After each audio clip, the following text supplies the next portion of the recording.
Hello my YouTube family, बहुत बहुत स्वागत है जी। आज मैं आप सभी को काशी के बारे में एक छोटे से ब्लॉग में बताने वाली हूँ। तो इस ब्लॉग में आप लोग लास्ट तक बने रहिए और कमेंट में बताइएगा कि कैसा लगा आप लोग को ये ब्लॉग, एक छोटा सा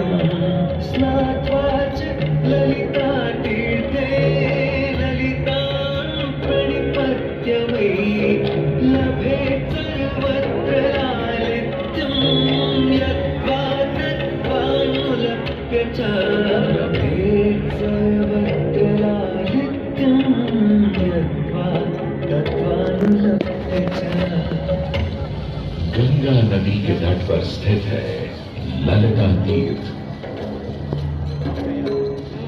जहां क्षेत्र रक्षा करने वाली दुर्गा रूपी ललिता गौरी का निवास है, जिनकी सभी श्रद्धालु सर्व प्रकार संपत्ति लाभार्थ पूजा अर्चना करते हैं। इस घाट की सबसे विशेष बात यह है कि यहाँ शिव के साथ शक्ति के दर्शन भी श्रद्धालुओं को मिलते हैं। घाट के ऊपर गली में मां दुर्गा को समर्पित देवी ललिता का मंदिर विद्यमान है। साथ ही साथ यहाँ काष्ठ एवं ईंट से बना राज राजेश्वर मंदिर भी स्थापित है।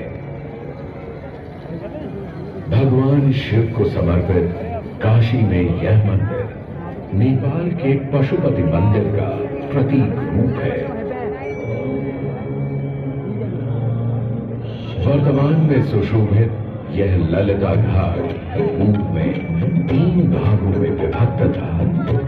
दक्षिण दिशा की ओर से चले तो नेपाली घाट ललिता घाट सन 1931 में मोतीचंद जी ने किया था, जहां नेपाली घाट एवं ललिता घाट के निर्माण का श्रेय नेपाल के महाराजा बहादुर शाह को जाता है, तो वहीं राज राजेश्वरी घाट के निर्माण का श्रेय सिद्धगिरी जी को जाता है।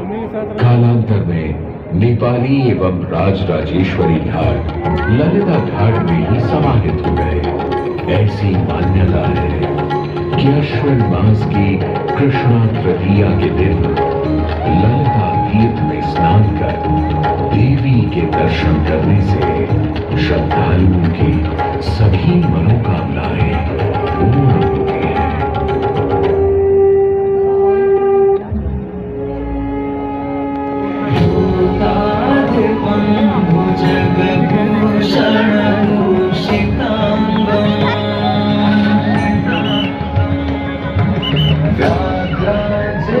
शोभित करते हैं। सूर्य, चंद्रमा और अग्नि उनके 3 नेत्र हैं तथा वो जटाधारी हैं, पाश, अंकुश और त्रिशूलधारी हैं। वे अपने सभी भक्तों को आशीर्वाद देकर उन्हें भय से सुरक्षा प्रदान करते हैं। ब्रह्मांड के स्वामी एवं वाराणसी के भगवान श्री विश्वनाथ की हम वंदना करते हैं। मैं आदि नगरी काशी, वही काशी जो स्वयं भगवान शिव के त्रिशूल पर विद्यमान है। सृष्टि के प्रारंभ में महादेव ने जब पृथ्वी पर अपनी दृष्टि डाली तो उन्हें एक भाग चमकता हुआ प्रतीत हुआ। उसी भाग को भगवान शिव ने काशी का नाम दिया। कालांतर में गंगा नदी के तट पर बसी इस काशी नगरी में समय समय पर अनेकों घाट विकसित हुए, जहां श्रद्धालु आकर पूजा अर्चना एवं स्नान किया करते थे। माना तो यह भी जाता है कि यह नगरी एक बहुत सुंदर वन से ढकी हुई थी, जहां पीपल, आम, बरगद, शीशम आदि के वृक्ष हुआ करते थे, जिनकी छाया में बैठ ऋषि मुनि, साधु संत आनंद से तपस्या किया करते थे। इसलिए इस जगह का उल्लेख आनंद वन के नाम से भी किया गया है। जितनी पुरानी काशी नगरी है, उतना ही पुराना यहाँ का काशी विश्वनाथ मंदिर भी है।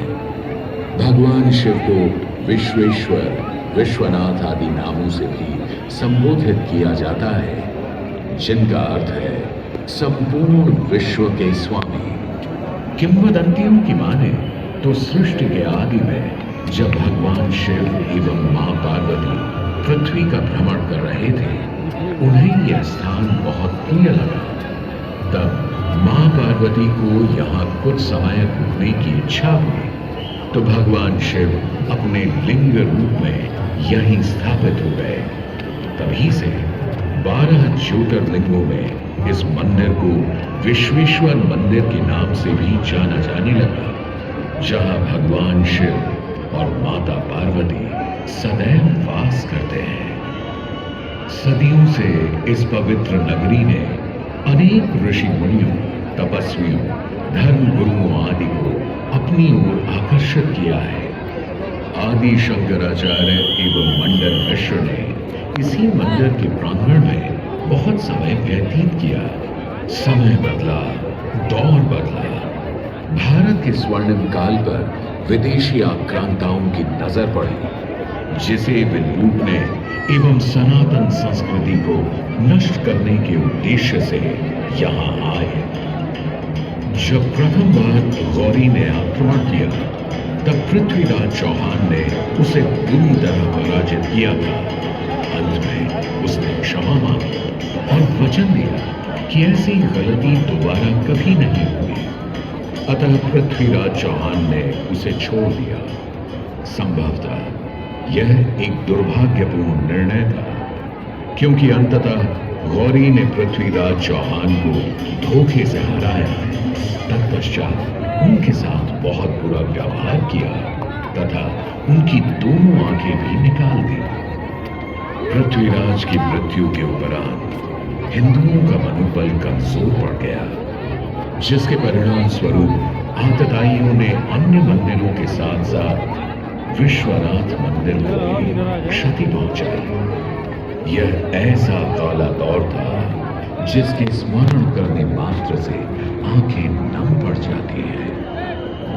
परंतु समय सदा एक सा नहीं रहता और दुख के ये बादल भी सुख में बदलने वाले थे। एक धार्मिक सम्मेलन में राजा टोडरमल की भेंट नारायण भट्ट से हुई। नारायण भट्ट एक बहुत धनी व्यक्ति थे। दोनों ही धार्मिक इंसान थे और भगवान की पूजा अर्चना करना अपना परम कर्तव्य समझते थे। दोनों ने काशी विश्वनाथ के इस पावन मंदिर का जीर्णोद्धार करवाया और वीरान पड़े खंडहरों में एक नई जान डाली। 16वीं सदी में संत तुलसीदास ने यहाँ रामचरितमानस की चौपाइयों को पढ़ा था तथा संत एकनाथ ने भी यहीं पर वारकरी संप्रदाय का महान ग्रंथ श्री एकनाथी भागवत लिखकर पूरा किया था। लगभग 17वीं शताब्दी के मध्य में मराठा शासक मल्हारराव होलकर ने काशी विश्वनाथ मंदिर के पुनर्निर्माण की योजना बनाई। ये कार्य वे तो नहीं कर पाए, परंतु उनकी पुत्रवधू अहिल्याबाई होलकर जी ने इसे सन 1776 से 1778 के बीच पूरा किया। वर्तमान काशी विश्वनाथ मंदिर निर्माण का श्रेय अहिल्याबाई होलकर जी को जाता है। महाराजा रणजीत सिंह ने 1000 किलो शुद्ध सोने से निर्मित छत्र को इस मंदिर पर लगवाया। जहां ग्वालियर की महारानी बैजाबाई ने ज्ञानवापी का मंडप बनवाया, तो वहीं नेपाल के महाराजा ने यहाँ नंदी की प्रतिमा स्थापित करवाई। सनातन संस्कृति को सुरक्षित रखने के लिए जिससे जो बन सका उसने वैसा किया और वर्तमान में भी यह क्रम देखने को मिल रहा है। सन 2022 में भारत के प्रधानमंत्री नरेंद्र मोदी ने काशी विश्वनाथ मंदिर का जीर्णोद्धार एवं सौंदर्यीकरण करवाया। इसके स्वर्णिम काल को फिर से एक बार जीवंत करने का प्रयास किया।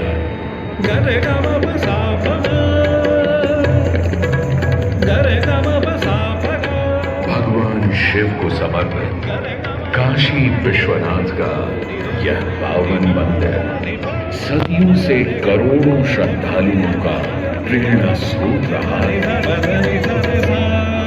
और सदैव के लिए रहेगा।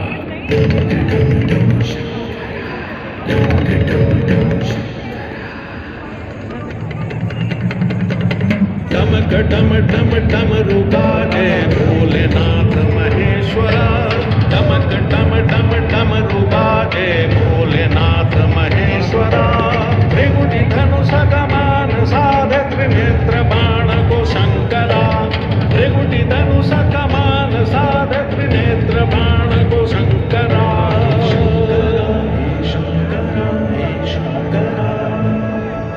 वाराणसी के हो बसैया हो पिता गजराज के। वाराणसी के हो बसैया हो पिता गजराज के। तुम सजे माँ पार्वती के मांग में सिंदूर से। तुम सजे माँ पार्वती के मांग में सिंदूर से।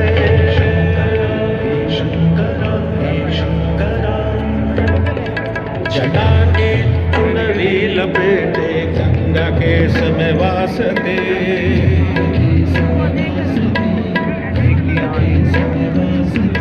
जटा के चुनरी लपेटे